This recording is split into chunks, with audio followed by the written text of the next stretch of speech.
Hello दोस्तों, Rana classes में आपका स्वागत है। तो आज मैं की लेटेस्ट कॉम्पिटिटिव एग्जाम और जॉब अपडेट बताऊंगा। तो इस वीडियो को शुरू से अंत तक देखें। पसंद आने पर लाइक्स, नए लोग सब्सक्राइब करना ना भूले। तो पीपीएससी में असिस्टेंट आर्किटेक्ट के जो कि 106 पद रिक्त है। 4 नवंबर तक ये अवसर और भी वैकेंसियों के बारे में चर्चा करूँगा। तो इस वीडियो को अंत तक जरूर देखें। और आप सभी को आपको और आपके परिवार को दीपावली के हार्दिक शुभकामनाएं। उम्मीद है कि आपको बीएसएससी सीजीएल 3 नवंबर में परीक्षा होगी और भी अन्य वैकेंसियाँ जो दरोगा और सिपाही का बहुप्रतीक्षित से इंतजार करे वो जल्द पूरी हो, यही कामना करते हैं। तो शुरू करते हैं वैकेंसियों से ही। तो ये बीपीएससी से वैकेंसी है जो कि फाइनली निकल चुकी 106 पद है। 4 नवंबर 2022 तक है जो कि ऑनलाइन आवेदन करना है। और इसमें अनारक्षित के 42, ईडब्ल्यूएस के 11, एससी के 11, एसटी के 1, अत्यंत पिछड़ा वर्ग ईबीसी के 19, बीसी के 13 और पिछड़े वर्ग की महिलाओं के 3 पद है जो कि हैं। तो ये आप देख सकते हैं। शैक्षणिक योग्यता इसमें क्या रहेगी, अगर आपने मान्यता प्राप्त संस्थान से आर्किटेक्चर विषय में ग्रेजुएशन किया है या एमटेक की डिग्री हासिल की है इससे, तो आप इस फॉर्म को भर सकते हैं। और इसकी आयु सीमा क्या है, तो इसकी आयु सीमा 21 से 37 वर्ष है इसको। और आवेदन शुल्क आपको 750 रुपये है, लेवल 9 की है। और कॉन्ट्रैक्ट पर अगर आपने काम किया है तो इसको अनुभव का है जो कि आपको गणना भी किया जाएगा। और ये बीपीएससी पर है। और इसमें जो है योग्य उम्मीदवार चयन लिखित परीक्षा तथा इंटरव्यू लिखित परीक्षा पूर्णांक 300 अंकों का होगा। तो ये ऑफिशियल वेबसाइट पर भी है जो कि आप देख सकते हैं। तो ये फॉर्म है जो कि अगर आपने आर्किटेक्चर में ग्रेजुएशन किया है तो आप ये फॉर्म भर सकते हैं। अब आते हैं दूसरी खबरों पर।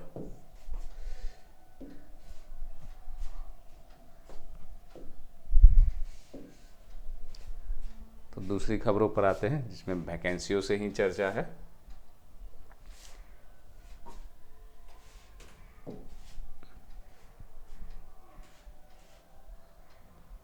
तो इसमें आप देख सकते हैं राज्य के 8 विश्वविद्यालयों में शिक्षकों तथा शिक्षकेतर कर्मियों के लिए है जो कि 22 महाविद्यालयों के लिए सृजित किया गया है। ये 1420 कर मतलब शिक्षक भी हैं इसमें और जो लिपिक और भी अन्य जो पद हैं तृतीय श्रेणी, ये सब के टोटल 1420 पद। और शिक्षा विभाग ने जो कि विभिन्न पद है जो कि 1420 प्रत्यर्पण किया था और इतने ही पद सृजित भी किया गया है। और 1420 सृजित किया, ऐसी स्थिति में वित्तीय भार नहीं पड़ेगा। प्रशासनिक पदवर्ग कमेटी है जो कि स्वीकृति दे दी है क्योंकि 1420 खत्म किया गया, 1420 है। और पदों का सृजन कहाँ किया गया, ललित नारायण, वीर कुंवर सियारा, ईबीआरए, पाटलिपुत्र विश्वविद्यालय, मगध विश्वविद्यालय, बीएन मंडल, मधेपुरा, पूर्णिया विश्वविद्यालय। तो ये मिथिला विश्वविद्यालय में 206 शैक्षणिक पद है। और 52 है जो कि शिक्षकेतर, मतलब 52 जो है आपको लिपिक भी उसमें शामिल रहेंगे। उसी तरह जो कि बिहार विश्वविद्यालय में शिक्षक श्रेणी के 257 और गैर शिक्षण श्रेणी के 65 हैं। बीएन मंडल विश्वविद्यालय में दोनों श्रेणियों में है जो कि ये पूरा डिटेल है जो कि दिया हुआ है। 1420 है जो कि कैसे पूरा हुआ। तो ये बहाली है जो कि आपको ये जब नए पद होंगे तो या तो शिक्षक के या शिक्षकेतर कर्मियों के ये पद है जो कि ज़रूर आपको आने वाले दिनों में दिखेंगे। अब आते हैं और भी वैकेंसियों से संबंधित क्या अपडेट है।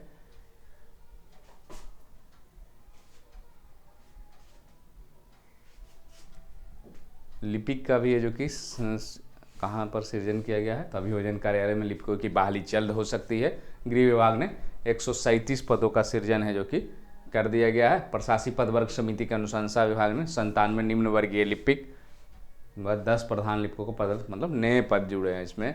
राज्य अभियोजन अलावा 9 क्षेत्रीय प्रोबेशन कार्यालय, 28 जिला प्रोबेशन कार्यालय के अलावा 18 अनुमंडलीय प्रोबेशन कार्यालय, सभी में पहले से निम्न वर्गीय के स्वीकृत पद की संख्या 57 है जबकि आवश्यकता 154 है। इस तरह से उच्च इसमें लिपिक कितने हैं, 10 हैं जबकि ज़रूरत 40 की है। वहीं राज्य के किसी भी प्रोबेशन कार्यालय में प्रधान लिपिक की तैनाती नहीं है। न्यायिक कार्य से संबंधित 57 निम्न वर्गीय लिपिक और 10 उच्च वर्गीय लिपिक के ही पद सृजित है। तो लिपिक का कितने पद सृजन किया गया, कहाँ, अभियोजन कार्यालय लिपिक में आपको 137। तो ये भी है जो कि आपको बीएसएससी इंटर लेवल सेकेंड में जुड़ सकती है अगर अध्याचना आ जाती है तो। उसके बाद आते हैं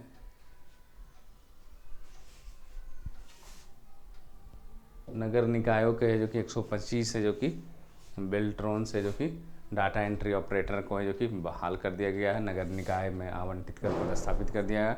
पटना नगर निगम सहित है जो कि डाटा एंट्री ऑपरेटर के 276 ऑपरेटरों की मांग किया गया था और 125 का नियुक्ति दूसरे चरण में है जो कि ये शेष है जो कि कर दिया जाएगा। अब आते हैं दूसरी खबरों पर। CGL में जो वैकेंसी थी वो उसमें कितना 45 विभिन्न कार्यालयों के लिए है जो कि केंद्र सरकार ने 7108 पदों पर है जो कि भर्ती होगी। कितने पर? जो CGL 2 में सीटों की फैसला आ गया है, 7108 होगा। अंतिम परिणाम जारी कर सकता है और अंतिम परिणाम इसी सप्ताह जो कि जारी होगा CGL 20 का। और 7108 अनारक्षित का कितना है? 2924, OBC का 1871, अनुसूचित जाति के 1047, अनुसूचित जनजाति के 524 और EWS के 742 पद हैं। Central board of indirect tax के सबसे ज़्यादा जो है 2533 पद हैं। इनमें एक्साइज, सेंट्रल एक्साइज के 1258 पद है। टैक्स असिस्टेंट के 364 और इंस्पेक्टर एग्जामिनर के 33 पद है जो कि सब, मतलब इसका भी रिजल्ट है जो कि इस सप्ताह है, जो सोमवार वाला जो सप्ताह है आज से शुरू हुआ, उसमें आ सकता है। अब आते हैं दूसरी खबरों पर।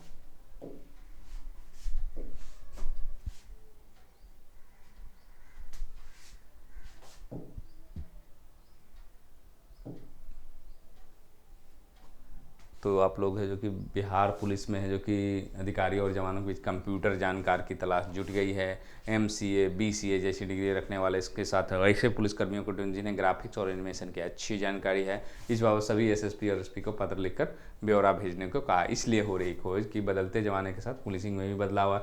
बहुत सारे काम है कि कंप्यूटर आ रहा है, कई तरह के कंप्यूटराइज डाटा तैयार होते हैं, इसके विभिन्न तरह की रिपोर्ट बनाने में भी कंप्यूटर जानकार के व्यक्ति ऐसे काम हैं जो कि दफ्तरों में किया जाता है। इसके इधर साइबर क्राइम के मामले भी तेज़ी बढ़ते जा रहे हैं। लाख कोशिशों के बावजूद क्राइम है जो कि बढ़ता जा रहा है और सोशल मीडिया पर निगरानी ये सब रखा जा रहा है। हैंडल करने की जरूरत होगी। अब कंप्यूटर को संबंधित ट्रेनिंग दी जाती है। अलावा बहाल होने वाले जो पुलिसकर्मी कंप्यूटर का अच्छे जानकार पुलिस के अधिकारी और जवानों के सब में का मतलब ये खोजा जा रहा है। ऐसा नहीं कि योग्यता थी कि आपको कंप्यूटर होना चाहिए बिहार पुलिस या दरोगा या बहालियों में, लेकिन क्योंकि अब जो ज़माना है, चाहे वो लिपिक की बहाली हो, आप देखना कि आपको कंप्यूटर टाइपिंग की जानकारी होनी, कंप्यूटर के जानकार होना चाहिए। तो ये जो है अब इसेंशियल है। अब वो ज़माना अब धीरे धीरे क्या होगा, चलने वाला जो फाइलों में वर्क होता था, अब सारा क्या होगा, अब धीरे धीरे 5-10 वर्ष लगे डिजिटाइजेशन, मतलब सारे चीज़ आपके ऑनलाइन होंगे। इसको देख सकता, गोपनीय चीज़ों को छिपा दिया जाएगा। जो है वो पब्लिक डोमेन में भी रहेगी कि ये काम ये फाइल में, वो भी देख सकते भविष्य में। तो ये जो है अब कंप्यूटर का महत्व, आप कितने भी बड़े पद में, आप IAS हो या IPS हो, अब कंप्यूटर की जानकारी है जो कि इम्पोर्टेंट हो जाएगी। और तकनीकी पृष्ठभूमि वाले भी हो रहे हैं बहाल। DSP, दरोगा, सिपाही के पदों पर बहाल होने वाले स्नातक या इंटर नहीं, ऐसे पुलिसकर्मी भी जिन्हें स्कूली शिक्षा व तकनीकी से जुड़े स्नातक या डिप्लोमा, बहुत सारे BTech कंप्यूटर से करते हैं या डिप्लोमा करते हैं, अलग अलग कोर्स करके भी पुलिसकर्मी, DCA और भी जो होता है उसको भी करके पुलिस अफसर जानकारी है जो कि मुख्यालय ने मांगी है। मतलब हालांकि इसको योग्यता से कोई लेना देना नहीं है, लेकिन ऐसा हो सकता है कि भविष्य में आपको ये कंप्यूटर है जो कि ये मेन योग्यता में शामिल हो सकती है। उसके लिए हालांकि सर्कुलर चेंज करना पड़ेगा, अभी तो सर्कुलर में कंप्यूटर नहीं है। इसके बाद आते हैं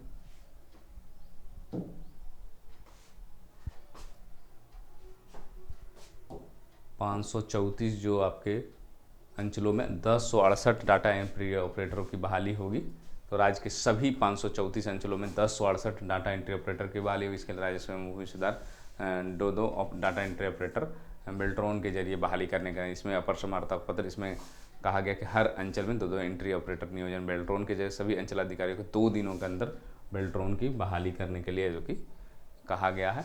तो कहीं ना कहीं ये जो बेल्ट्रॉन की जो बहालियाँ हो रही है ये आपको आवश्यकता है, और ये जो है BSSC से या ही आनी थी, लेकिन अभी इसमें हो सकता है देरी हो। कुछ अंचलों का अधियाचना नहीं भेजी गई है, कुछ अंचलों से 2 से अधिक डाटा एंट्री ऑपरेटर के अधियाचना भेज दी गई है। अगले 2 ही नए एंट्री ऑपरेटर अधियाचना जो कि संयुक्त सचिव ने मार्गदर्शन दिया है।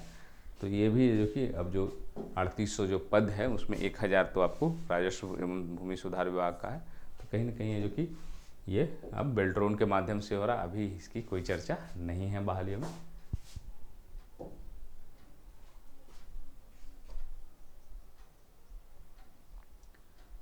DLED उत्तर पुस्तिका का स्क्रूटनी के लिए 26 से कर सकते हैं आवेदन। बिहार DLED प्रशिक्षण है जो फर्स्ट ईयर सेकंड ईयर के उत्तर पुस्तिका की स्क्रूटनी शुरू हो गई है। अगर आप प्राप्तांक से असंतुष्ट है तो 26 अक्टूबर से 5 नवंबर तक ऑनलाइन आवेदन कर सकते हैं। बिहार की 85% MBBS सीटों पर 5 नवंबर से एडमिशन होगा। रैंक कार्ड के आधार पर स्टूडेंट के कॉलेज और कोर्स चॉइस है जो कि पूरी कर सकेंगे।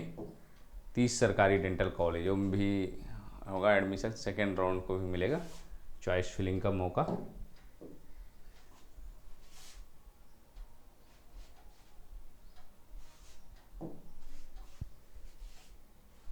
UGC नेट का भी है जो कि रिजल्ट है जो कि जल्द ही है जो कि जारी होगा। ये अपडेट भी है, UGC नेट का शीघ्र निकलेगा रिजल्ट। परीक्षा 4 फेज में आयोजित की गई थी, इसका रिजल्ट शीघ्र जारी कर दिया जाएगा। अंतिम फेज प्रोविजनल आंसर की NTA द्वारा जारी कर दी। इस आंसर की को लेकर आपत्ति दर्ज करने के लिए अंतिम दिन है कि सोमवार है। तो इन्हीं अपडेट के साथ धन्यवाद।